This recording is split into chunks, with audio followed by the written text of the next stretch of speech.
जय हिंद। एक बार फिर अहाँके अपन channel sigma arts classes Biraul में स्वागत है। एहि वीडियो लेक्चर के माध्यम से हम सब पढ़ब 10वीं के छात्र छात्रा के लेल मैथिली के गद्य खंड के अध्याय 1 और ई अध्याय के नाम अछि मिथिलाक सांस्कृतिक सीमा, जकर लेखक नाम अछि रामलोचन शरण। मुदा पिछला वीडियो में हम रामलोचन शरण के जीवनी पढ़ने छलहुँ आ एहि वीडियो में हम सब पढ़ब मिथिलाक सांस्कृतिक सीमा पाठ के सारांश।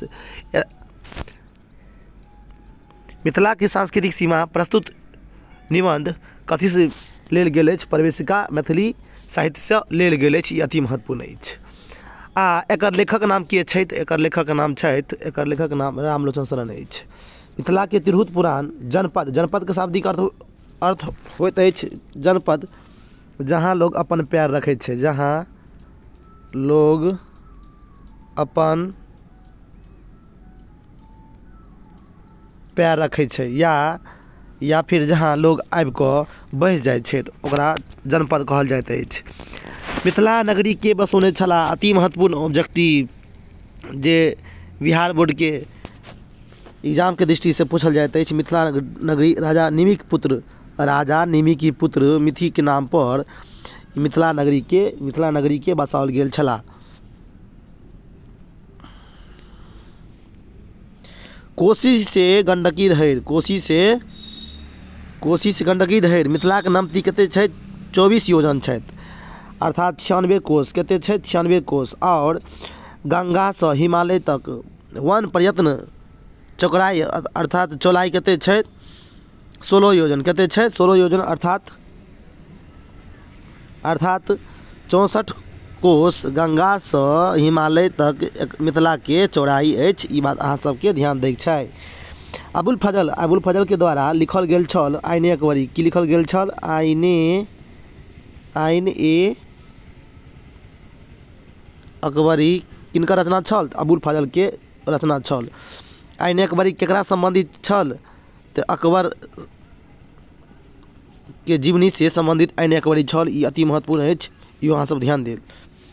अगर अहाँ से पूछ देत कि आईने अकबरी के लेखक के छल तो अबुल फजल। तो अबुल फजल के द्वारा आईने अकबरी पुस्तक लिखल गेल। कथी लिखल गेल अछि? आईने अकबरी पुस्तक। के लिखलखिन? अबुल फजल। आईने अकबरी पुस्तक लिखल गेल अछि आ मिथिला के बारे में दर्शाओल गेल अछि। मिथिला भाषाक रामायण के रचयिता के छथि? मिथिला भाषाक रामायण के रचयिता छल चंदा झा के द्वारा कहल गेल। चंदा झा के द्वारा की कहल गेल? गंगा बहथी जनिक दक्षिण दिस। गंगा मिथिला के कोन दिस बहै छै? दक्षिण दिस बहै छै। आ पूर्व में कोन नदी बहै छै? पूर्व में बहै छै कोशी नदी। पश्चिम में मिथिला के पश्चिम में कोन नदी बहै छै? मिथिला के पश्चिम में गंडकी नदी बहै छै। उत्तर में की बसैत अछि? उत्तर में हिमालय बसैत अछि। ई मिथिला के चौहद्दी अछि। अगर अहाँ के ऑब्जेक्टिव आ सब्जेक्टिव में पूछत कि गंगा मिथिला के कोन दिस छथि? दक्षिण दिस छथि। आ मिथिला के पूर्व में कोन नदी बहै छथि? कोशी। पश्चिम में कोन नदी छथि? गंडकी। और उत्तर में की छथि? हिमालय पर्वत छै। उत्तर में मिथिला के हिमालय पर्वत, अर्थात मिथिला के उत्तर दिस हिमालय। मिथिला के उत्तर दिस की छै? हिमालय। मिथिला के उत्तर दिस की छै? हिमालय। दक्षिण दिस की छै? गंगा। पूर्व दिस की छै? कोशी। और पश्चिम दिस की छै? गंडकी। मिथिला के संस्कृति अति प्राचीन काल से वैदिक कालीन में ही मिथिला के प्राचीन वेद काल में ही मिथिला के संस्कृति उजागर भेल छल, विकसित भेल छल। आ राजा विदेह के काल में मैथिल वैशाली जनपद और भी विकसित भए गेल। एतबे नहीं, वैशाली में जैन धर्म के अंतिम तीर्थकर महावीर स्वामी के जन्म भेला रहे। भगवान बुद्धो मिथिला नगरी में आबि के क्षेत्र में कते बार भ्रमण केलखिन, मुदा मिथिला में वेद संस्कृति के एतेक विकसित छल। भगवान बुद्ध और जैन धर्म और महावीर स्वामी छल आ बौद्ध धर्म के भगवान बुद्ध छल। दुनू के अभिलाषा छल कि मिथिला में अपन भाषा के प्रचार प्रसार करी, लेकिन उ नहीं भ सकलैन। कियाकि जे मिथिला में वैदिक कर्मकांड और ब्राह्मण और संस्कृत के वेद पुराण सब के अति महत्वपूर्ण छल। तैं दुआरे हुनकर भाषा के हुनकर ज़्यादा प्रभाव एहि नगरी में मिथिला के नगरी में नहीं देखा सकलनि। एतबे नहीं, मिथिला में जैन धर्म के अंतिम तीर्थंकर महावीर स्वामी उत्पन्न भेला वैशाली में। भगवान बुद्ध धर्म प्रचार प्रसार ई क्षेत्र में बेसी भेला, मुदा मिथिला में वेद संस्कृति एतेक विकसित छल जे बौद्ध धर्म एकरा कुछो नहीं कह सकलनि। आ रामलोचन शरणक अनुसार ओहन क्षेत्र जतऽ मिथिलाक पंचांग ओहन क्षेत्र जतऽ मिथिलाक पंचांग प्रचार भऽ सकलनि वएह क्षेत्र के की कहल गेल, मिथिला कहल गेल।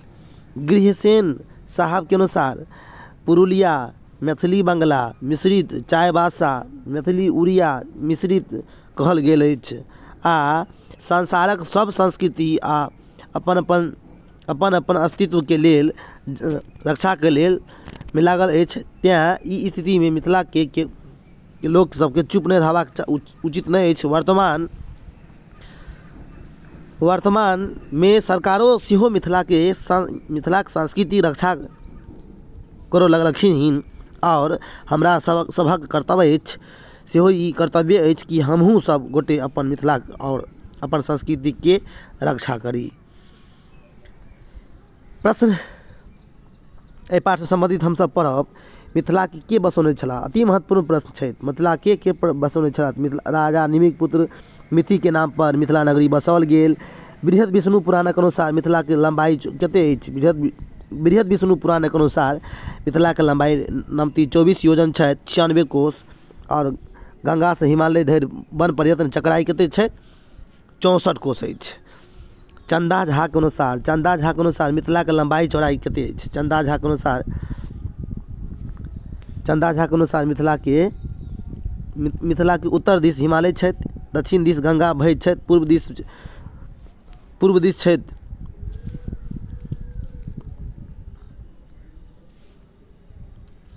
पूर्व दिस कोशी बहैत छै आ ओकरा बाद पश्चिम दिस गंडकी नदी बहैत छै। ई चंदा झा के अनुसार। चंदा झा के द्वारा लिखल की गेल छल?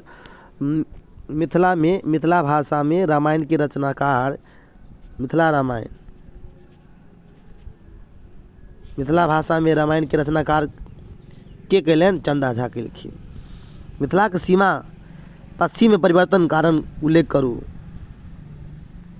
मिथिला के पश्चिम दू भाग में बाँटल गेल अछि। मिथिला के पश्चिम क्या भाग में बाँटल गेल अछि? दू भाग में। एकर पश्चिम भाग चंपारण जिला, पश्चिम भाग कौन जिला छै? चंपारण जिला। और दक्षिण में मुजफ्फरपुर छै। चंपारण छै मुजफ्फरपुर, आ मुजफ्फरपुर वैशाली से निकट अछि। वैशाली में बौद्ध धर्म के प्रचार प्रसार अधिक भेल आ एहि सब स्थान पर बनारसी पंचांग विकसित भेल अछि।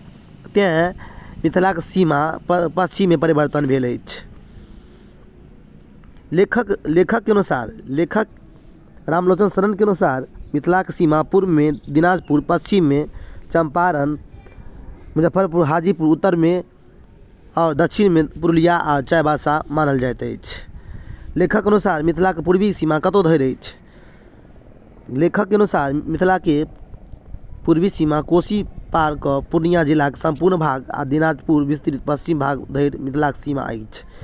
गृहसेन साहबक अनुसार मिथिला के पूर्वी सीमा कतौ अछि? तो गृहसेन साहबक के अनुसार मिथिला के पूर्वी सीमा दिनाजपुरक पश्चिम भाग धरि पसरल अछि। पसरल मतलब कि बिखरल अछि। अब हम सब ध्यान देव अन्य बात में। कोसी बिहार के कौन नदी कहल जाइत अछि? कोसी बिहार के श्लोक नदी के नाम से जानल जाइत अछि। राजा निमिक पुत्र मिथि के नाम पर कौन नगरी बसाओल गेल? मिथिला नगरी बसाओल गेल। मिथिला भाषा में रामायण के रचयिता के नाम के छल? मिथिला भाषा में रामायण के रचनाकार के रूप में के जानल जाइत छल? चंदा झा जानल जाइत छल।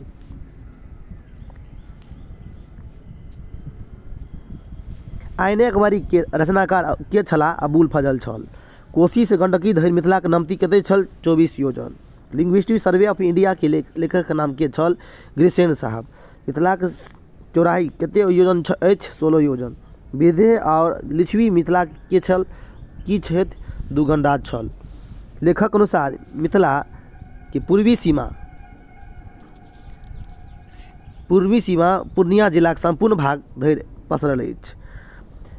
मिथिला के पश्चिम में कौन नदी बहैत छथि? मिथिला के पश्चिम में गंडकी नदी बहैत छथि। जैन धर्म के प्रवर्तक महावीर स्वामी छलाह। जैन धर्म के प्रवर्तक के नाम से के जानल जाइत छल? महावीर स्वामी। बौद्ध धर्म के प्रवर्तक के छल? गौतम बुद्ध छल। गिरिसेन साहब के अनुसार मिथिला के पूर्वी सीमा कतौ छल? दिनाजपुर पश्चिम भाग में।